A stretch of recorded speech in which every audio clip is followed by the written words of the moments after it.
I just really enjoy the idea of building things. It's a challenge that many ocean engineers struggle with. This week, I say my favorite part was the soldering and connect the wires and whatnot. ROV stands for Remotely Operated Vehicle, and what makes it so important is that it can go down by itself. There's no human down in the water risking their lives. Survey or collect certain objects from deep underwater. And it also helps with sampling things like corals.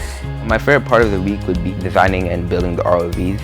This robot had many challenges. I feel like everything that could go wrong went wrong. Yeah, we all gave inputs because we all had different ideas and we all kind of came together. Honestly, the biggest challenge was probably building our first model. We went down to the pool over there and we tested it, and it simply just was not going to work. So kind of starting all the way over from scratch, I guess, was pretty difficult, but we took that challenge on pretty well. I think we made a pretty good end product here.